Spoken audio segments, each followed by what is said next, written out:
today's episode of Lost Amongst the Gravel, do we find our way back to the road? Let's see.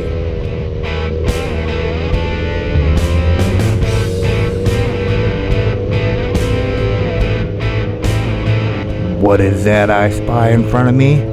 Is that the tarmac? Hell yeah! Finally off this effing gravel.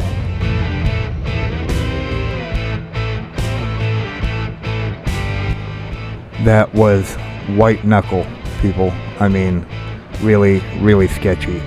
Glad to be off the gravel, back on the road. Try to catch up to my buddies who left me in the dust. While I got you here for a minute, Week Riders, I thought we'd do something a little different today. A story about motorcycles and murder. Our story begins on a brisk morning, November 6th of 2003. A man walked into a motorcycle dealership. It was called Superbike Motorsports. This was in a small town, Chesapeake, South Carolina. And he shot the owner. He shot his mother, and he shot their two employees in the head. Bam! Just like that. Was this unprovocated? Was it out of the blue? Or was it a senseless crime? Let's dig in. The Superbike murders, as it's known, seemed as senseless as it could be. I mean, this was just cold-blooded murder. I mean, nothing was taken from the dealership. All the bikes were there. An envelope of cash was left laying out, just there in plain sight. Could have been picked up by just as easy, The shop had been a resounding success. The owners were doing well. The community liked it.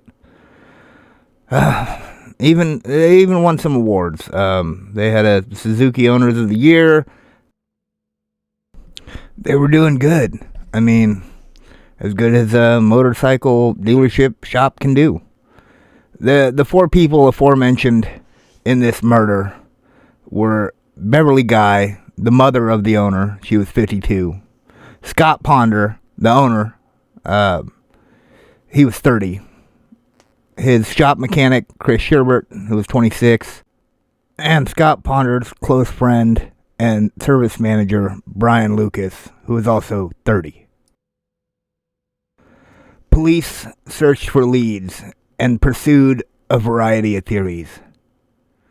One of these theories, one of which compounded the tragedy of the crime by erroneously casting suspicion on Scott Ponder's widow. But eventually, all the leads led to dead ends. It looked like the Superbike murders might never be solved. Then, some 13 years later, a bizarre series of events involving 4 missing persons, Facebook posts, and a serial killer would lead to the arrest of a man on murder and false imprisonment charges. After a few lengthy interrogations, the accused revealed he was a serial killer and confessed to the previous crimes. One of those crimes had taken place at a motorcycle dealership. Dun, dun, dun. To gain the necessary understanding, to unpack the tragedy of these murders, requires going back to January of 2001, when Scott Ponders, a passionate motorcycle enthusiast, opened his shop and his power sports dealership. He called it Superbike Motorsports, and in his native South Carolina, Scott's best friend Brian, who shared his enthusiasm for all things two-wheeled, FTW baby, joined Scott at SBKMS as the shop's service manager. Scott's mom liked to spend time at the dealership running errands for them, and just generally enjoying the time with her son, who doesn't love spending time with family. Chris was the shop's most recent hire and had only been wrenching there for a short time. From the start, this dealership was a success story. Scott used the internet, for one thing. At the time, a very innovative way to sell motorcycles in the early 2000s. And SBKMS saw more than $1 million, 2000s money, in sales in that first year.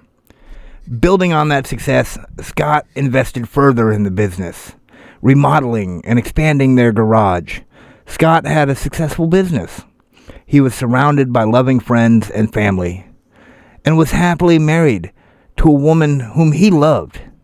He met her at a motorcycle show, and his wife, Melissa, was pregnant with their first child. A child, sadly, Scott would never meet. SBKMS became somewhat of a hub for local bike enthusiasts.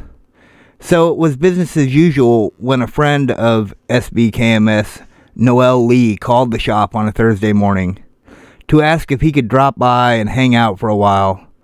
When Noel arrived at the dealership less than 10 minutes later, he walked into a disturbing scene.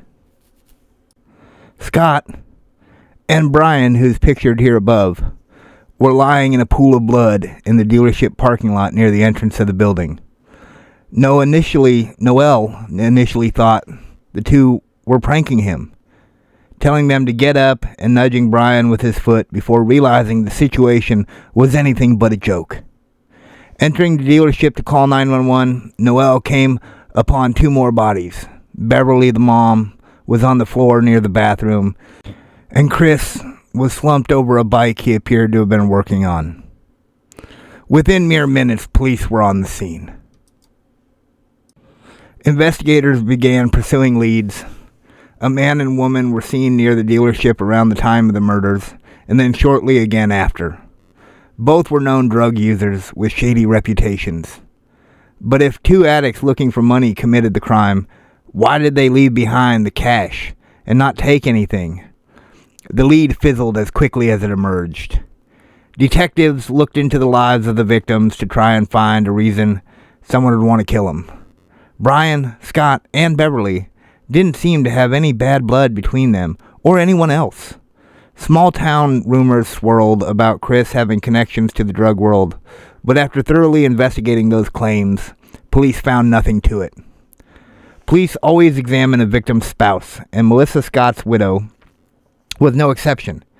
She was called into the station a handful of times in the months that followed the murders, including after her son Scotty Jr. was born. During one of the visits to the police station, Melissa changed her baby's diaper, which was subsequently taken by police and sent to a lab to test DNA. Unbeknownst to Melissa, DNA samples had been taken from the 4 victims at the crime scene. Upon running the sample from the diaper against that of the samples collected at SBKMS, police determined that Brian was the baby's father, not Scott. They confronted Melissa with this information, and she flatly denied the possibility of anyone other than Scott Ponder being that father. She requested the test be done a second time, and a second test was done and returned and had the same findings. Melissa was confronted about the second test results, and at that point she opted to stop speaking to the police without a lawyer, a choice that further raised the detectives' suspicions. Roughly 18 months passed, and the cloud of suspicion surrounding Melissa remained. Friends and family of the victims weren't sure what to think. At some point, Beverly's DNA was run against her son's, and there wasn't a match. After examining what happened, police realized Scott and Brian's DNA samples had been mixed up, as they were found next to each other at the crime scene. Scott was indeed the father of Melissa's son, and Melissa had done absolutely nothing wrong. Sadly, Scott's grandmother would never learn of the mix-up and would go to the grave unsure of her great-grandson's true identity. It's a tragedy. Police interviewed the last person to see the 4 victims alive, a customer who was in the shop minutes before the shooting. This witness told the sheriff's department that he saw a man in the dealership. He recalled how the unknown man in the shop had inquired about a motorcycle and spoke as if he had little knowledge about bikes. So much so that the customer found the guy's behavior noticeably off-putting. 13 years would pass before the man's identity and actions on that November day would become known. Until then, the Superbike murders remained unsolved. In August of 2016, Kala Brown and her boyfriend, Charles David Carver, vanished after heading to a property they were helping clean for a real estate agent. Their families grew concerned and tried to contact them. All they got in return were Facebook messages that claimed the couple was happy, had gotten married, bought a house, and wanted to be left alone. Their families said that they would respect their wishes, but they demanded a phone call from them to hear their voices and verify that they had really wrote those messages and that they were okay. After much more time had passed without a phone call, the family's maid helped find our loved one's Facebook page. And in an attempt to figure out where Charles and Kala were, strangely, whoever was controlling their Facebook accounts began liking those pages. Even creepier were the bizarre, cryptic, and morbid posts that followed. Eventually, police tracked the last known whereabouts of the couple through their smartphone signals, leading them to a large property of a registered sex offender, Todd Kolahep, who had served 15 years for rape and kidnapping prior to moving to South Carolina in 2001. Charles and Kala had done odd jobs for Kolahep in the past, helping him prep homes for his real estate business. Upon entering a large, semi-wooded property, police found a gruesome scene like something out of a horror film. Kala was chained inside a shipping container, and when police rescued her, she told them Charles and at least 2 others had been killed and buried on the land.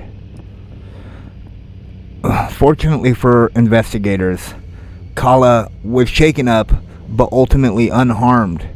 In addition to Charles, police found 2 more bodies on the property, 29-year-old Johnny Coxey and his 26-year-old wife Megan Coxey. The couple had been reported missing just before Christmas of 2015.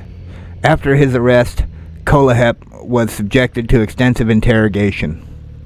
It was during one of these interrogations that Kolahep confessed to a 2003 superbike murder.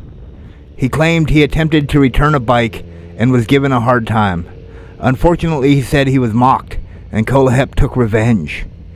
There are no other surviving witnesses to tell us what really happened that day. Though the superbike murders have been solved, it doesn't change much. Parents buried their children, kids lost their fathers, the motorcycle community lost true friends who had dedicated their lives to the business and served countless customers across the Southeast. I asked Brian's dad to tell me about his son and what interested him other than bikes. He laughed before he replied. Well, he loved his family, obviously, but bikes were everything to him. Brian's father said they were his life. I know for myself, and anyone who's stuck around this long to hear the end of this tragedy, murder, mystery, terrible tale, can identify with that. Bikes are our life, forever 2 wheels. This story comes from Revzilla. It was posted back in May 22 of 2017 by a wonderful journalist named Tim Huber. He listed it under the title The Superbike Murders, a senseless crime solved 13 years later. All credit for every part of this story goes to Tim Huber. He's the journalist who wrote the story that I read for you today. This reading has been done by me, Bleak, and the ride in the background, again, was just a follow-up to my getting out of the gravel and heading off the ledges. I want to thank everyone for coming along on another Bleak Rides. If you like this type of stuff, make sure you hit the like button. If you're not already, subscribe. And think about even dinging that bell if you want to stay up to date on the stuff I do here on the channel. Alright, everybody. Be well, and if you can, try to be better.